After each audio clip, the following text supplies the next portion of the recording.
3 times. I've warned her 3 times. The conference room was full, 50 people. Attendings, fellows, nurses, the monthly tally mate. A patient had died, post-op bleed, the kind that should not happen. Harris stood at the front. He pointed at me. Dr. Chen made the call on the anti-andation against my explicit guidance. I didn't move. My hands were under the table. The committee hairman turned to me. Dr. Chen? I opened my mouth. Closed it. Okay. That was it, one word. Someone coughed. Harris nodded like I'd confirmed something. He moved to the next slide. A graph, survival rates. His were green, mine would be red after this. The meeting went on for another 40 minutes. I didn't hear any of it. I felt my phone in my pocket. It had vibrated once, right after he said my name. I'd pressed record without looking. Afterward, people filed out. No one looked at anything. Margaret passed me in the doorway. Her eyes met mine for half a second. Then she looked away. Jessica caught up to me at the elevator. Why didn't you say anything? The elevator doors opened because he was telling the truth. He did warn me 3 times. Every time it was his mistake. I stepped inside. Jessica didn't follow. The doors closed. I leaned against the wall. The recording was still running. 4 minutes, 11 seconds. I stopped it. Then I started walking to the call room. I had a shift in 6 hours. I needed to lie down. I didn't sleep.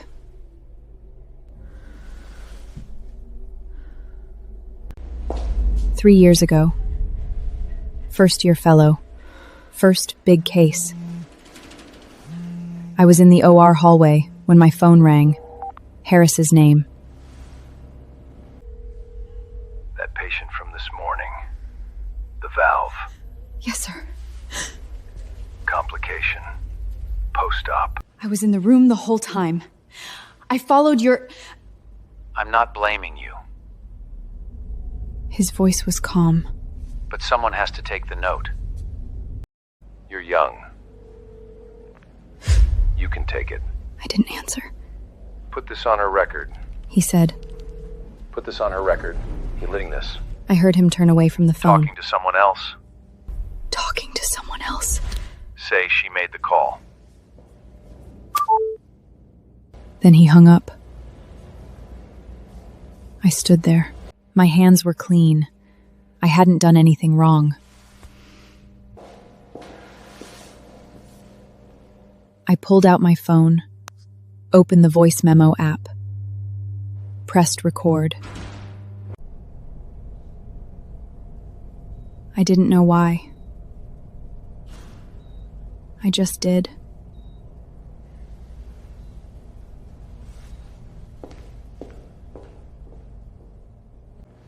Now. The call room at 2 a.m. I was lying on the thin mattress. Same phone. Different year. The recording from that first call was still there. I'd never deleted it. I had 46 more after it. I sat up. Couldn't sleep anyway. I went to the locker room to change before morning rounds. Margaret was there, pulling a late shift. You look terrible. She said. Not mean, just factual. Didn't sleep. You should. She folded her arms. The chair wants you on nights this week. Schedule change. I'm already on nights. Now you're on more nights. She smiled. She smiled. Not a real smile. You don't want to make an enemy of me, Eileen. I'm just following protocol. I looked at her. Okay. I changed into my scrubs. She watched me the whole time. When I left, I walked past her desk.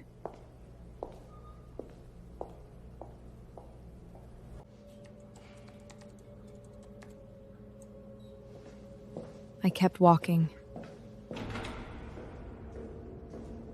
In the stairwell, my phone buzzed.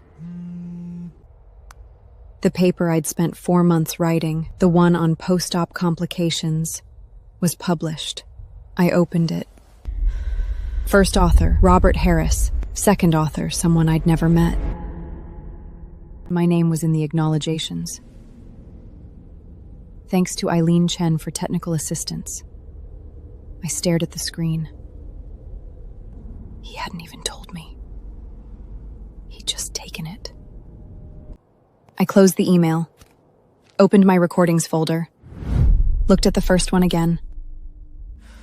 Then I went to Morning Report. Morning Report. Harris walked in 5 minutes late, coffee in hand. Didn't apologize. Chen, you're on with me today. Say BC at 9. Yes, sir. He looked at me for a second, like he was waiting for something. Argument? I didn't give him one. Good. He said, "The OR at 9:07. Patient already open. Harris was supposed to be there at 9 o'clock. I stood at the table. We waiting? No, I'll start. I did the harvest, took the graft. Harris walked in at 9:24. You started without me. He said, not a question. You were late. He didn't respond. Took over. Finished the anastomosis.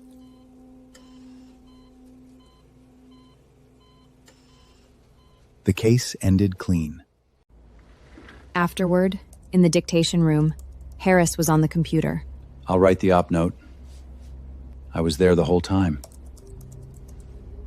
I stood behind him. Watched him type. Procedure performed by Dr. Robert Harris with assistance by Dr. Eileen Chen. He didn't mention the harvest.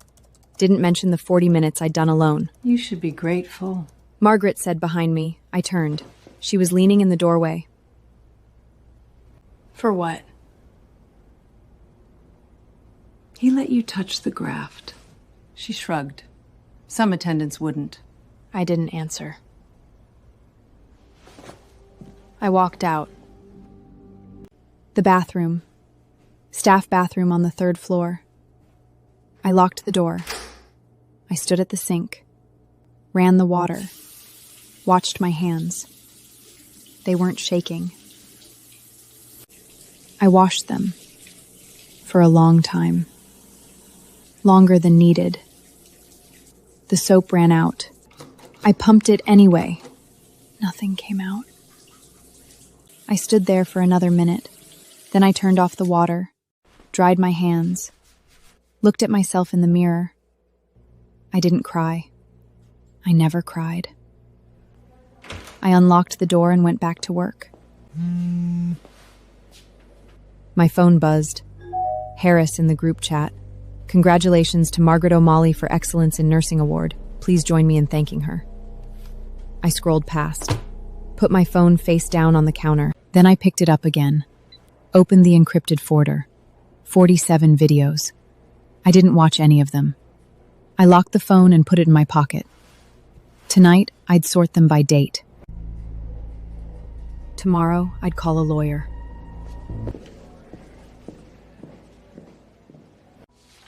Three days later, another death. Mr. Kovac, 62, bypass surgery 4 days ago. He was doing fine, walking, eating, then his iron came back at 4.8. His brain bled overnight. By morning, he was gone. I pulled his chart. The anti-contagion order had been changed post-op. Someone doubled his Warfarin. No note explaining why. I went to Harris's office. The Kovac patient, his Warfarin was increased post-op. That wasn't me. Harris didn't look up from his screen. I'll review the chart. I already did. There's no signature on the order change. Then it was probably a nursing error. He typed something. I'll handle it. I stood there. He didn't say anything else. The next morning, I opened the case file again. The mortality review was scheduled for Friday. I scrolled to the bottom. My name. On the order change. I stared at it. My signature. The way I write an E. The loop at the top. The straight downstroke. Except, I looked closer. The loop was too tight. The downstroke was too smooth. My real signatures have a tiny tremor at the end. My hand cramps after long cases. This signature didn't have that. I pulled up my leave request from 3 months ago. Scanned copy. I'd signed it on paper. The E had the tremor. I overlaid them in my head. He'd scanned my leave form, cut out the signature, pasted it onto the order. My hands went cold. I closed the chart. Walked to the stairwell. Sat on the step. I didn't cry. I opened my phone. The encrypted forlid. 47 videos. I clicked the first one. Harris's voice, 3 years ago. Put this on her record. Say she made the call. I listened to the whole thing. Then the second, then the third. Then I opened my email. Started typing. Dear Mrs. Chen Wei, Legal Department, NYP. I wrote for 20 minutes. Sent it. Then I went back to the floor. Rounds started in 10 minutes. Harris was waiting. He didn't know yet. He would. The lawyer's name was Eileen Chen. No relation. She specialized in medical board defense. We met at a coffee shop near the hospital. Not on campus. You have recordings? Of what exactly? Him telling someone to put mistakes on my record. Him changing orders and blaming me. Him saying no one would believe me.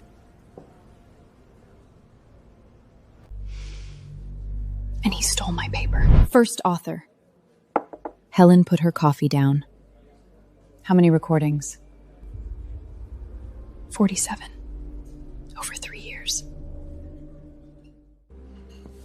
And the forged signature? I have the original leave request and the chart copy. Different tremor patterns. She nodded slowly. You know what this means. If we go to the board, you can't work here anymore, even if you win. I know. You could lose your license, too. Recording in the OR without consent? I know. Helen looked at me for a long time. Why now? I thought about Mr. Kovac, his wife's face when I told her he was gone. Because he's going to kill someone else. And next time, I won't be able to prove it wasn't me. She opened her laptop. Then let's get to work. Back at the hospital. Morning rounds. Harris stopped me in the hallway. You've been distracted. I'm fine. You sure? He tilted his head. Because that's not how you usually sound.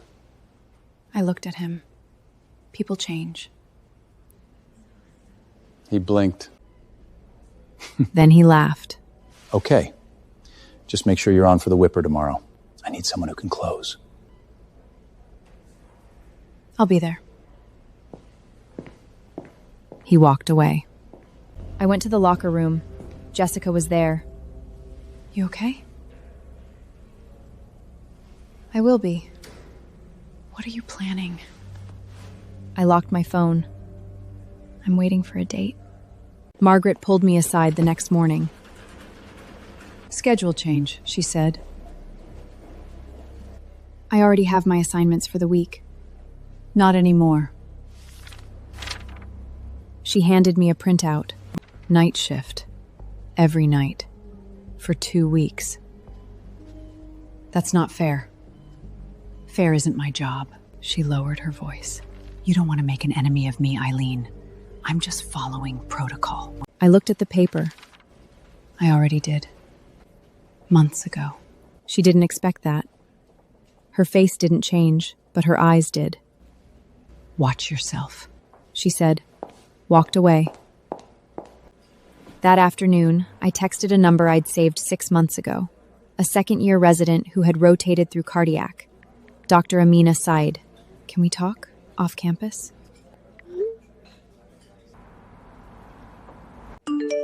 She replied within a minute.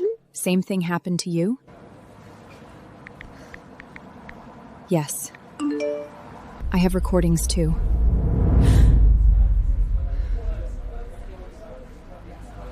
I met her at a diner in Queens. She looked exhausted. Dark circles. She'd left the program 3 months ago. Said she couldn't take it anymore.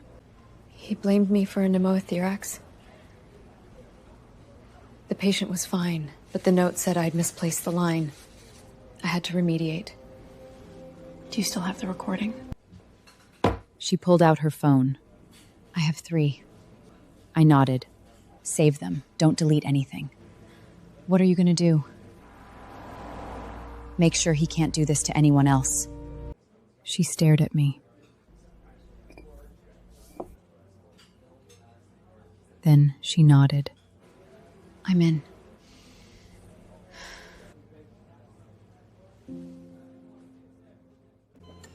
That night, I worked my first night shift, 12 hours. No Harris, no Margaret, just patients and monitors and the quiet hum of the ICU. At 3 a.m., I sat in the call room, opened my laptop. Helen had sent the complaint draft. I read it twice, made 2 edits. Then I saved it. Not yet, but soon.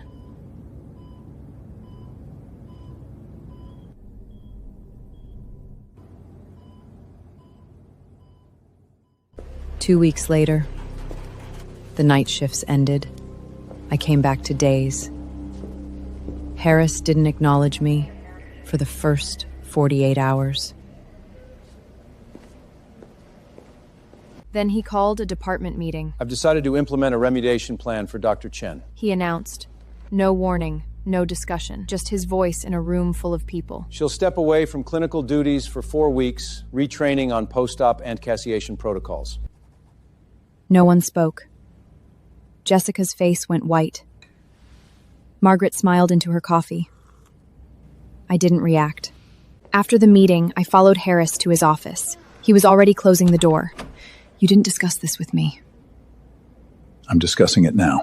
You said I made a call on Kovac. I didn't. You know I didn't. He sat down. Didn't offer me a seat. Eileen, you're emotional. This is for your own good. I want it in writing. What? The remediation plan, your reasons, in writing, signed. Why? Because if I'm being retrained for something I didn't do, I want to know exactly what I'm being retrained for. He stared at me for a long time. Then he opened a drawer, pulled out a form, started writing. You're making this harder than it needs to be. Am I? He signed it, pushed it across the desk. I picked it up, put it in my pocket. I accept. Just like that? Just like that. I walked out. In the hallway, I pulled out my phone. Texted Helen, file it, Monday. Then I went to the OR. I had a case in 20 minutes, not as attending. As observer. I scrubbed in anyway. Stood in the corner, watched Harris operate. He was good. That was the worst part. He didn't need to lie. He chose to. I stood there for 3 hours. Didn't say a word. When the case ended, I walked out, went to the locker room, opened my phone. 47 videos. Tomorrow, I'd start organizing them by date. Monday, I'd hand them over. Monday morning, ethics committee hearing, room 4C, hospital basement. I arrived at 7:30. Helen was already there. 3 members of the committee, a hospital attorney, Harris and his lawyer. Margaret sat in the back, witness. Harris looked calm. He'd done this before, not as the accused. Helen opened, presented the forged signature, the chart comparison, the leave request. Handwriting analysis is subjective. There's no proof Dr. Harris altered any document. Then let's try something less subjective. Dr. Chen, please.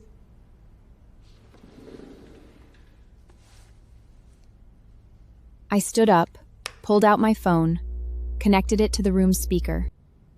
I have 47 recordings. This is number 1. Put this on her record. Say she made the call. I pressed play. Harris's voice filled the room, 3 years old but unmistakable. The committee-haired man looked at Harris. Harris didn't move. That's out of context. I have the full context. I said, number 2. Another recording. A different case. Harris again. I don't care what she thinks. She's a fellow. She'll do what I say. Number 3. Number 4. After the 7th, the chairman held up his hand. That's enough for now. I stopped, looked at Harris. His face wasn't calm anymore. It was pale, not scared. Something worse. Caught. We'll recess for 15 minutes. The room emptied. Harris's lawyer was whispering to him. Margaret was already gone. Helen touched my arm. You did good. I didn't answer. I was looking at Harris. He wouldn't meet my eyes. Good.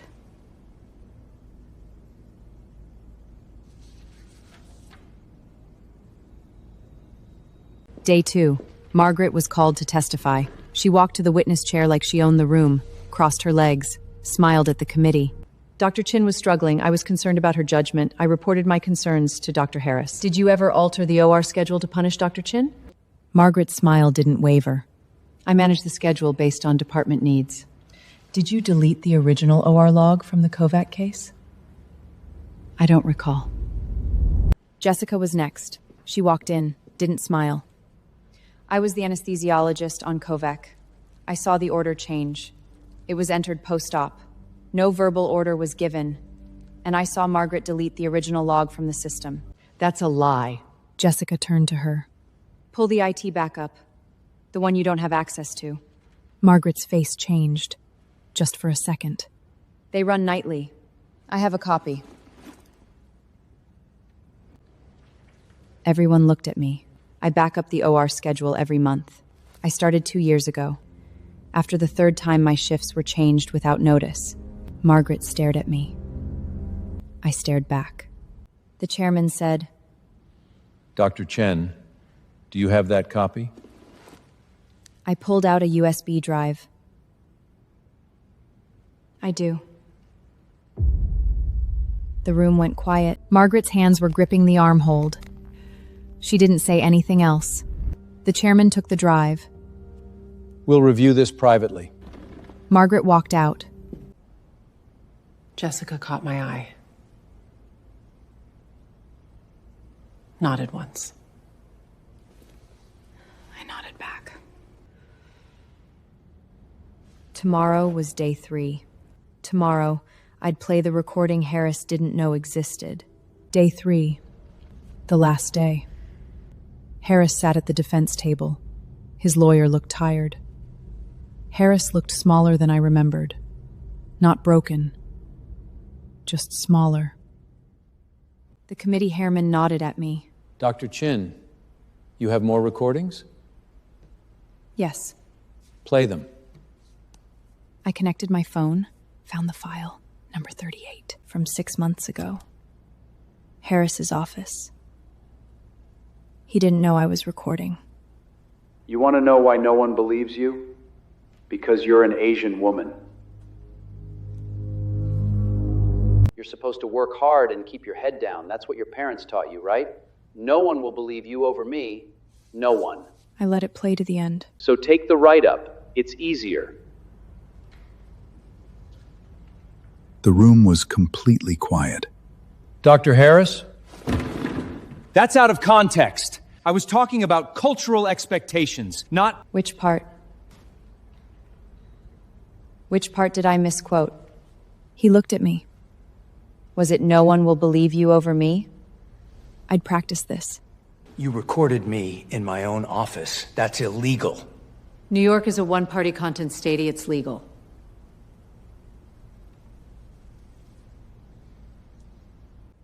Harris sat down. Do you have anything else, Dr. Chen? No. I think that's enough. I looked at Harris. He wasn't looking at me anymore. He was looking at the table. The chairman closed his folder. The committee will deliberate. We'll reconvene at 4 p.m. I walked out. Jessica was in the hallway. She didn't say anything. She just took my hand. We stood there a minute. Then I went to the bathroom, locked the door, leaned against the wall. I didn't cry. I never cried. 4 p.m. The room was full again. Harris came back with his lawyer. Margaret wasn't there. The chairman stood. The committee has reached its findings. He read for 3 minutes. I didn't hear most of it. I heard the parts that mattered. Dr. Robert Harris is hereby removed from clinical duties effective immediately. The committee finds that he knowingly falsified a medical record, retaliated against a subordinate, and engaged in conduct that endangered patient safety. The matter is referred to the New York State Medical Board for review of his license. I heard the parts that mattered. Harris's lawyer started talking. The chairman held up his hand. That is not a recommendation. It is a finding. You can't! Sit down, Dr. Harris.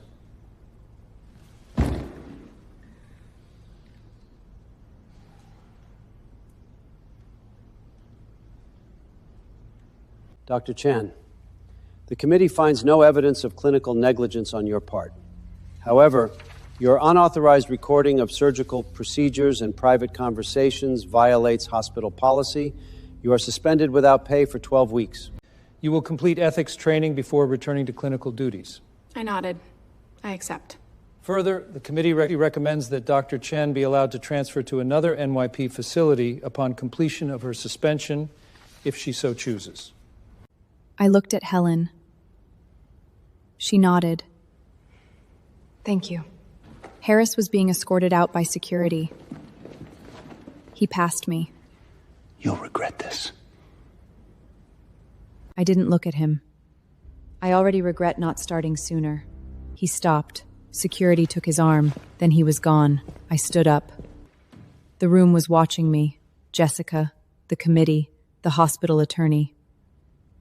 I'm not a scapegoat. I'm your recorder. No one clapped. No one said anything. I walked out. 12 weeks? 12 weeks. What are you going to do? I watched the floor numbers go down. First, sleep. 3 weeks into suspension. I stayed in my apartment. Didn't go out much. My phone buzzed. A news alert. Prominent heart surgeon loses license after patient death cover-up. I read the first paragraph. Harris's license was suspended pending full retigation. The medical board was investigating 12 other cases. Former fellows were coming forward. I put my phone down. Made coffee. Drank it cold. Another buzz. This time a text. From Margaret. You satisfied? You satisfied? I looked at the screen for a long time. Then I deleted the message. Didn't reply. Jessica called that night. How are you? Quiet. It's nice. You're really not going back to Presbyterian, are you? I don't know yet. Maybe Mount Stale called. They have an opening. Eileen. You did it. No. I looked out the window. I survived it. Doing it is next. She didn't understand.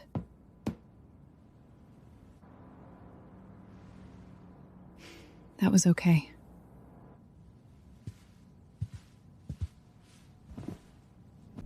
That night, I opened my laptop, started a new document. Title: Retrospective Analysis of Post-Anoperatorigean Complications, a 5-year review. First author, Eileen Chen, MD. No co-authors. No thank you to Robert Harris. I wrote until 3 a.m.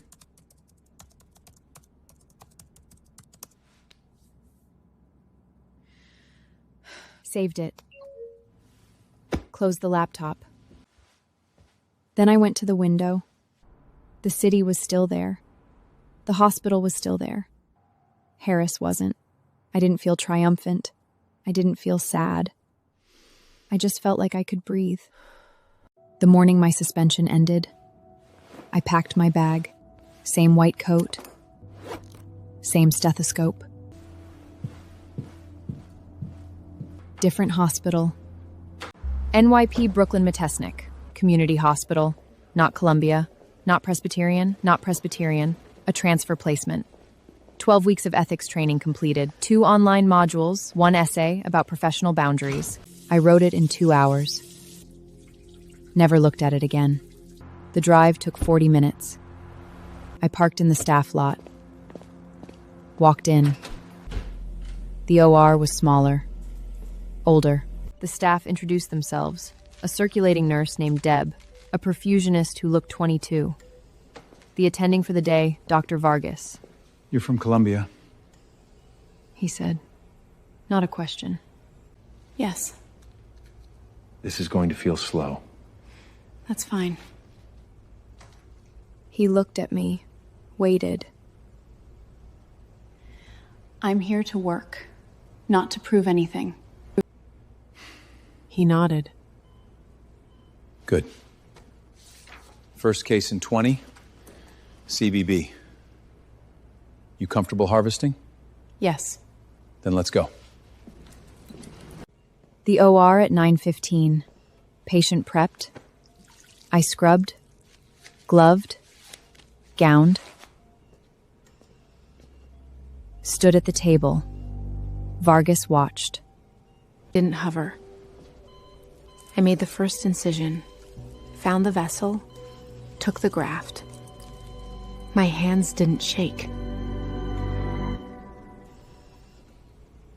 They never shook. You did that fast. Deb said. I've done it before. At Columbia? At Columbia. She didn't ask more. Good. After the case, Vargas found me in the dictation room. You're overqualified for this place. He said, "Is that a problem?" No, He leaned against the wall. but people are going to ask why you're here. Let them ask. They'll hear the story. Then they'll know. He was quiet for a second. Does it bother you? What people say? I looked out the window. Queens. Gray sky. No campus. No Harris. No Margaret. It's surgery. It's never beneath me. He smiled. Okay, Dr. Chen. Tomorrow, same time. I nodded. He left. I stood there for a minute. I didn't think about Harris. I thought about tomorrow's case.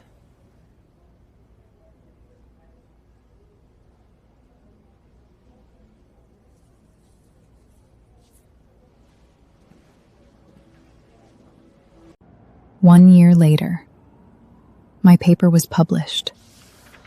Retrospective Analysis of Postoperative Antichirgonane Complications. First author. No co-authors. It got cited in JTCVS. Someone called it the best single author work in 5 years.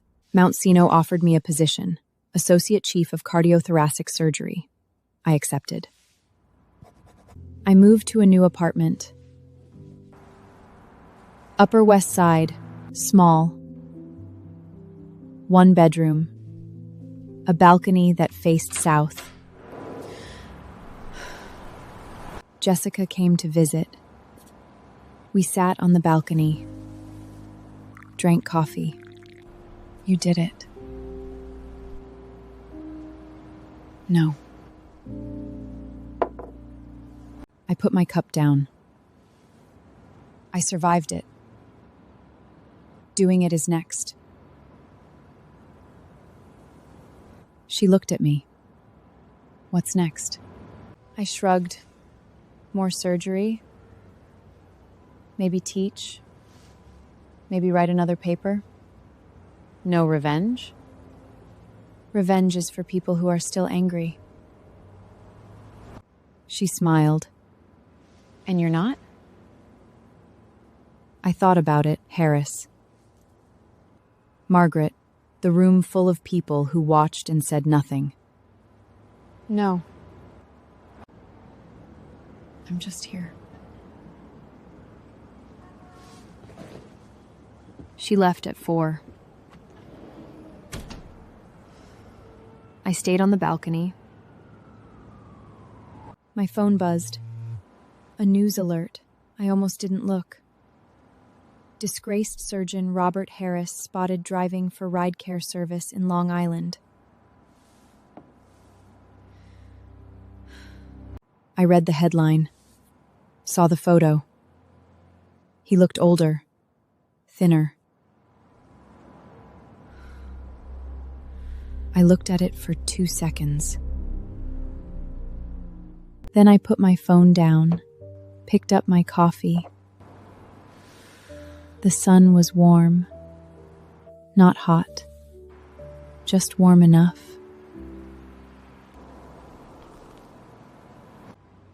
I drank my coffee. Black. The way I always drink it. I watched the street, people walking, a dog, a kid on a scooter. I didn't think about him. Not at all. I finished the coffee, put the cup down, stood up.